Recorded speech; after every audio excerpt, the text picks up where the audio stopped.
Alright everybody, and welcome back. In today's video, I'd like to talk about formable nations and a few things I found out about them when while messing around with them with the state transfer tool and some of the decisions. Now before we get into the video, you might be able to tell I'm a little sick. So I'm gonna be I'm probably a little stuffy, but I want to try to get a video together. It's been a while. I think I'm getting over it, so hopefully it shouldn't affect the audio quality too much. Speaking of audio quality, I've upped the sound on my mic as I've received comments that it's a little low. So we're trying it out at this percentage. We'll see if it works. If it's still too low, we'll raise it up even more. If not, hopefully it works out good. So moving on into the first topic I'd like to discuss. So the first topic I would like to discuss is that there's a difference between how some formables interact in the game with others. Now, as you might be able to see, there's quite a few that are formed on screen, but there's others that, such as the Nordic Empire or the Baltics that you notice, they control all the land they need to form it, but they're not formed. Every single formable you see on the screen was formed by the AI. I gave them the territory required, and some of them form it, others don't. Now, I'm not exactly sure what in the game causes. I guess it's a script file or so that will determine if they're allowed to press the button or not, or will prioritize them doing it. Because there's various formables, like Polynesia won't form on its own. The Philocracy in Indonesia and stuff won't form. Siam's Radisha Kingdom doesn't form. I don't believe any of the Nordics, nor any of the ones that take place in this area, like Persia, Arabia, or Al-Andalus, none of them form. Neither does the Baltics, and I don't believe, we already mentioned, I don't believe any of the Nordics form, like any of the various different ones, none of them form. But as you can see, quite a few, and Grand Columbia doesn't form.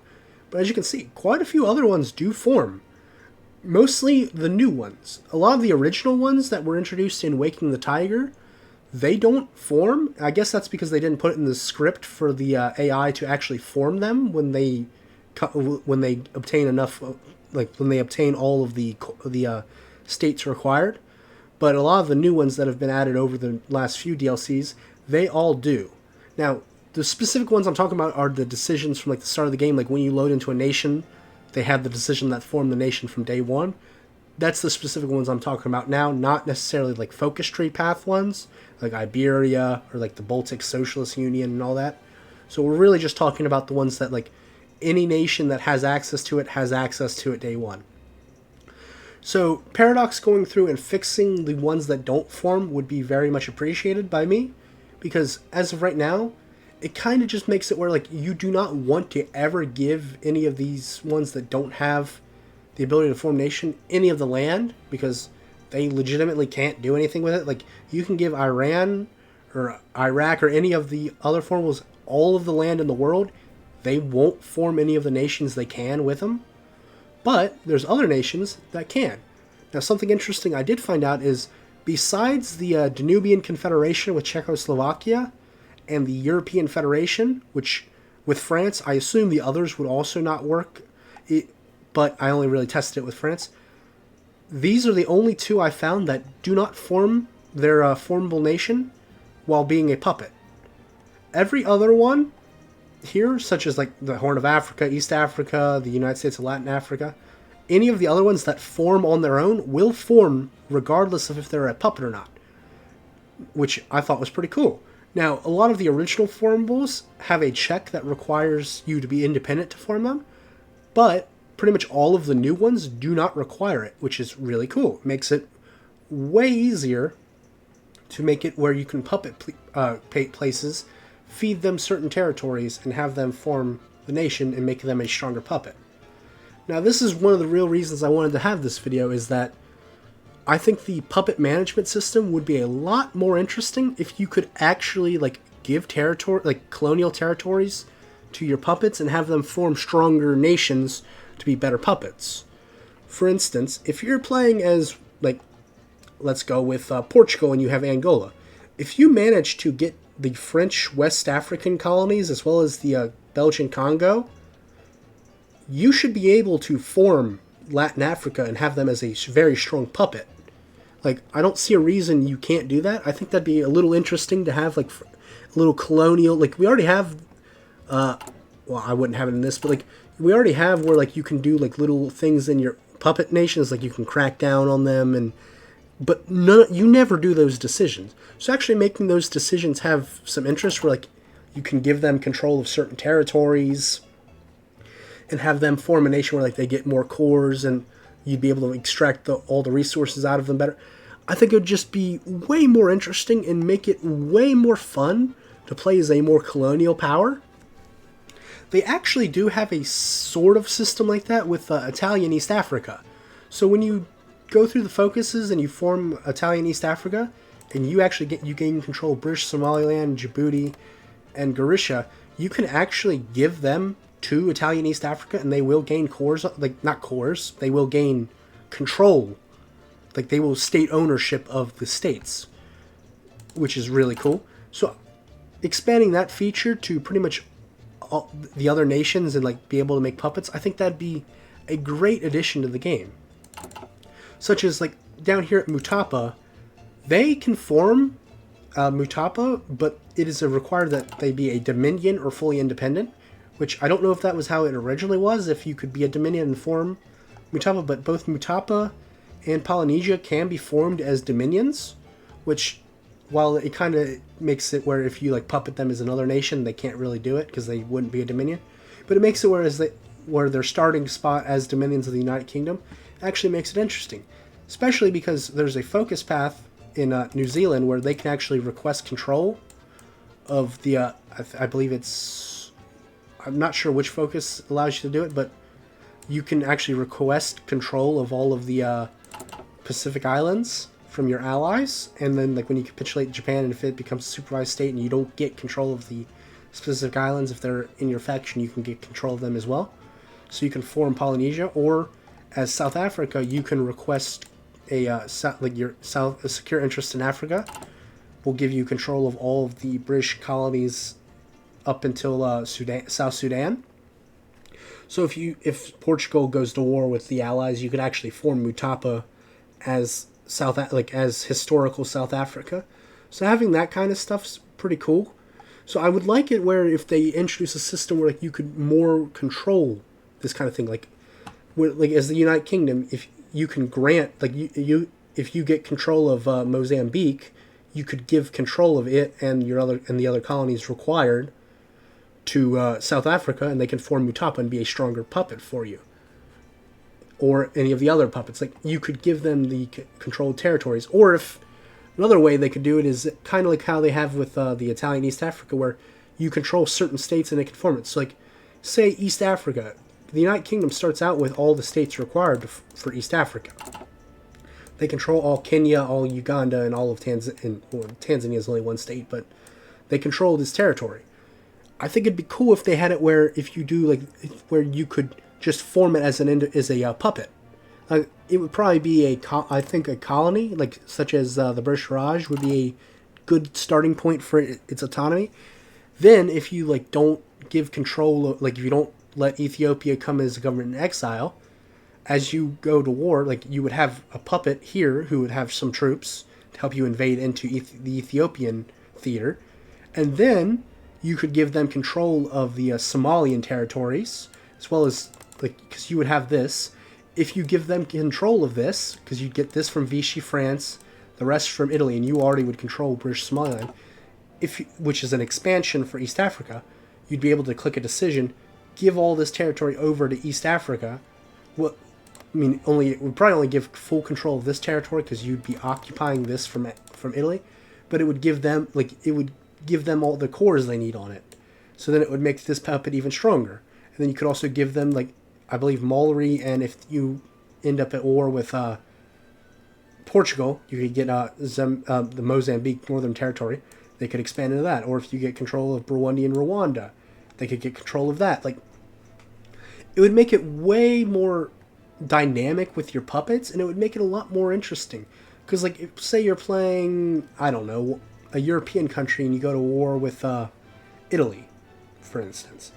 Being able to, puppet, say you puppet Somalia, and then you give them the rest of the territory, and then eventually you get British Somalia and Djibouti from the Allies. you should be able to give that to your puppet and have them form the Horn of Africa and become an even stronger puppet than they were before. Just so like it would help out with like the puppet spam, because there's no reason to have one puppet and keep feeding it territory, because it doesn't really do anything. But making it where and especially if you don't control the territory right away, or like you end up annexing it, there's no way to give it to your puppet later on, because you can't give territory that's not like already been cored to the nation, unless you have like state transfer tool. So having more colonial management where like you can create like because they already have the formables are already in the code and what states they require. So being able to like if you just full annex Africa, being able to just create Mutapa, like be able to create a Mutapan puppet, a United States of Latin Africa, and like a East Africa, and a what's it called, a Horn of Africa, being able just to form these with through a decision menu would be great. Like say it'd be like an event thing called like colonial administration or so. Even if it just starts rolled out for like the major countries at first and then gets like maybe added later, like just something like that, I think it'd be so great for how the to add more dynamics to the world. Because like, with the last DLC with the German Reichskommissariats and like the Volkskommissariats at the Communist Path, as well as like the Crown Land like puppets of like the Austro-Hungarian stuff, I really liked that, because like while the Reichskommissariats actually do serve a purpose now with how the German economy works. Now the only issue is that you can actually just get rid of the MIFO bills as historical Germany, which I kind of don't know if I agree that you should be able to do that as historic Germany. Maybe they should give you more debuffs for doing that, because like the whole thing is that like, because like it kind of just offsets the whole reasons of doing Reichskommissariats. Like if you don't do the economy of conquest, there's really not as much of a reason, but if you do, it actually is really cool. And I like that system, because like you set up the general government, and then when you conquer this territory, you expand it, and then you create Ukraine, and then Ostland. Like I love that. Like it's a whole system of management of territories, and I think we need more of that, because like right now it's just usually full annex, or you make just certain like there's really only a few ways you play it, where either you full annex everything, you make certain puppets, take their resources and their civs and stuff, and then annex the rest, or you just balkanize and make as many puppets as you can. I think making it where like there'd be a bit more of a political side to it. I think just like a colonial administration side, I think it'd make it a lot more interesting. Because then like it'd make it a lot easier to control how your territory is working. Like, and that's kind of like that's historically what happened, where like they expand different like administration zones and offload different stuff. Like that's how South Africa was formed with like Namibia. Like they used to be a German colony in World War One, but then it was given administration by the UK over to South Africa, and then like it's already kind of represented here with the South African interest, where like South Africa takes control of the British colonies here and basically acts as a more middle manager, where they administrated under their in Pretoria under their rules, and then they're kind of governed slightly by Britain. So making stuff like that would be way more interesting in my opinion. Now, there's a lot of people who probably won't use that, but I don't think that's really a reason to not do it. Like, plenty of people won't use the Reichskommissariat system, but that doesn't mean that they shouldn't have reworked it and made it as cool as it is now. Like, doing that kind of stuff, I think it just adds a lot more to the game. It gives a lot more play styles and a lot of different kind of games, because like it makes it a lot more replayable, because you can work in different ways. Now, the second thing I want to talk about with formables is something that I've really only seen work with one specific formable, and I'd like to see it expanded out, and that is the Danubian Confederation formed by Czechoslovakia and how it interacts with Poland. So in the Polish tree, under the Habsburg path, you can go down to the focus Unite with Bohemia, which will annex the Danubian Confederation, which is Czechoslovakia, and then you gain cores on all Czechoslovak states. Now, the interesting thing about this focus is that usually these kind of things say all starting states. They gain cores on all starting states. This one does not.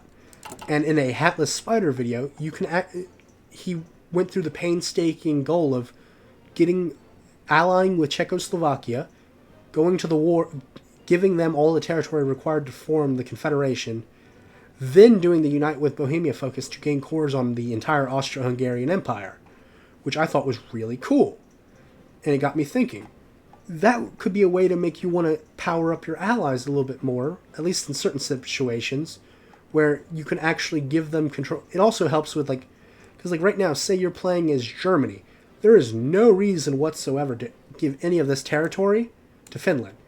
They can't do anything with it. It's better for you to have it or for you to set up puppets. But if Finland could actually form the Formable, you, as Germany, giving them control of these states actually has a direct benefit over you just taking them, giving them, and making your ally stronger, which would make the push into the Soviet Union even easier. So making it where, like, all the, as I mentioned earlier, making all the formables work would be much appreciated.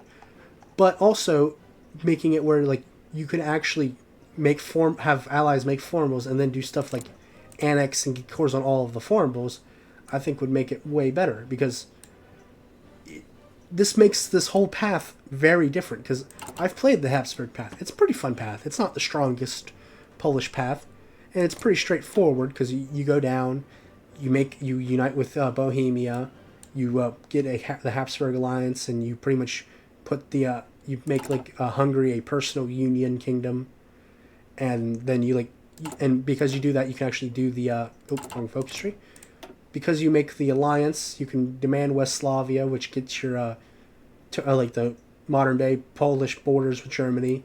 And because you make an alliance, you actually bypass the seas concept and can make a stronger faction. Like, it's a pretty fun playthrough. It's not the strongest of the monarchist paths, but it's a fun one. But the fact that if Czechoslovakia forms the Austria-Hungary, that you can core Austria-Hungary, it makes it a whole nother playthrough.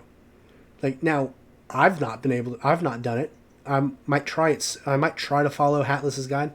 Now, it will be very different than it used to be because Germany's been updated. But with how Germany's economy of conquest works, if you get it where, like, Czechoslovakia doesn't get annexed, and maybe even stop them from Anschlussing Austria, Germany's probably going to collapse pretty early. So, like, it might be easier now. I'm not sure. But it's a whole different way of playing the game that you wouldn't be playing normally.